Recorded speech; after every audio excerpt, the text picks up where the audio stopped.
Copper is essential. It's everywhere. I mean, it's the third most used metal on the planet. It really is. It's in our electricity, our plumbing, even the cars we drive. But have you ever stopped to wonder where it all comes from? Yeah, it's not like it just grows on trees. Right. Today, we're going deep, deep down into the world of copper mining. We're talking about Minera Escondida. Minera Escondida. Ever heard of it? Oh, absolutely. It's a fascinating story. It's a hidden giant in the copper world, and its story, well, it's got it all. Incredible discoveries, global impact, and even a bit of controversy. It's true. There's a lot to unpack. So let's unpack it. The name Escondida itself means hidden in Spanish, and that's a pretty fitting name when you think about it. How so? Because the heart of the mine, the ore body where they find all that copper, it's literally hidden beneath hundreds of meters of solid rock. It's like something out of an adventure movie.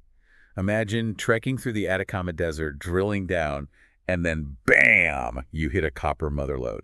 And that's exactly what happened. Back in 1981, a team of explorers were drilling, just like you said, and they hit it big. Their final borehole, Pozo 6, at a depth of 240 meters, they struck a vein of pure copper 52 meters thick. Talk about a eureka moment. That discovery put Minera Escondida on the map, literally. And it set the stage for a massive investment that turned it into the world's largest copper producer. Hold on, the world's largest. We need to talk numbers for a second. Just how much copper are we talking about here? In 2007, and that was a while back, they pulled out 1.483 million tons of copper. You're kidding. Nope. That's 9.5% of all the copper mined in the entire world. It boggles the mind. Okay, so we've got this massive copper mine raking in billions of dollars. But who owns it? It can't be just one company, right? You're right. It's a team effort, a consortium of big players in the mining world. Like who? BHP, for one. Yeah. They hold the biggest chunk at 57.5%.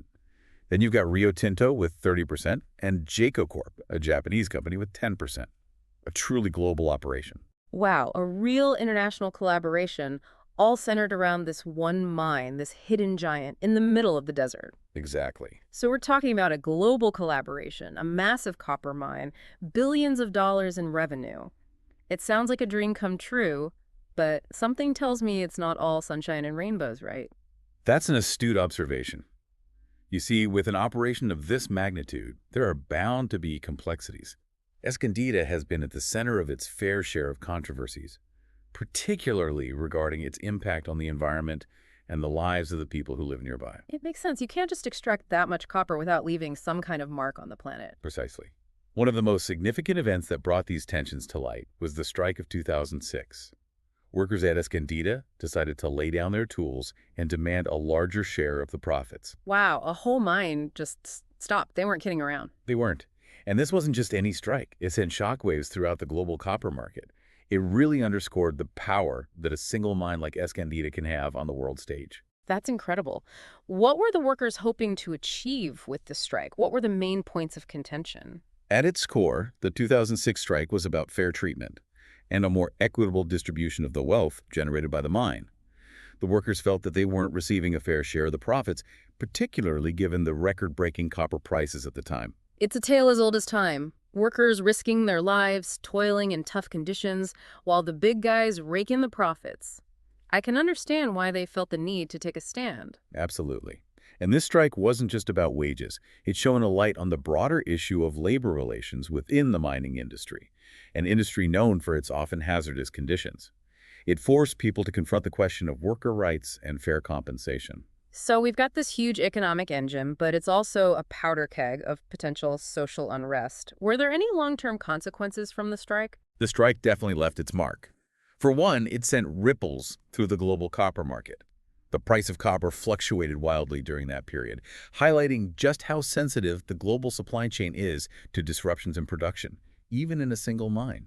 It's amazing how one mine in the Atacama Desert can have such a far-reaching impact. Speaking of impact, we've talked about the economic and social sides of things, but what about the environmental impact? Mining on this scale has to have some kind of effect, right? You're absolutely right to raise that point. The environmental consequences are something we can't ignore. Anytime you have an operation as large as Escondida, especially in a delicate ecosystem like the Atacama Desert, you have to tread carefully. It's the driest desert in the world, if I remember correctly. What exactly are the main environmental concerns surrounding Escondida? Well, water usage is a big one. Mining operations require enormous amounts of water, and in a desert environment, that's a precious resource.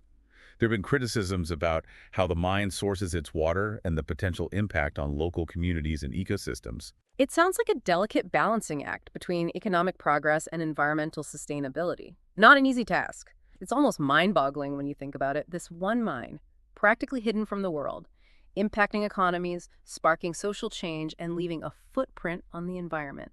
Talk about a lot to unpack. It really highlights the interconnectedness of our world, doesn't it? The decisions made at a place like Escondida have ripple effects that reach far beyond the borders of Chile. It's a powerful reminder that we're all part of this complex system. But let's shift gears a bit and talk about the future. What lies ahead for Minera Escondida? Are there any plans for expansion, or are they starting to wind things down? Well, the demand for copper isn't going away anytime soon. In fact, with the rise of renewable energy technologies like electric vehicles and solar panels, the need for copper is only going to increase. And that means mines like Escondida will continue to play a crucial role in meeting that demand. So it sounds like this hidden giant is going to become even more important in the coming years. But how do we reconcile that with the environmental concerns we were just discussing? Is sustainable copper mining even possible on such a massive scale? That's the million-dollar question, and there's no easy answer. The future of mining, particularly in a place as environmentally sensitive as the Atacama Desert, hinges on finding a balance between economic growth, social equity, and ecological responsibility. It's a tall order for sure. But what does that look like in practical terms? Are there any specific technologies or strategies that could make copper mining more sustainable? Absolutely. There are a number of promising advancements in mining technology that could help minimize the environmental impact. For instance, there's a lot of research being done on water-efficient mining techniques, as well as ways to reduce dust and emissions. It's encouraging to hear that there are efforts being made to address these concerns, but it sounds like the story of Minera Escondida is far from over. Oh, definitely not.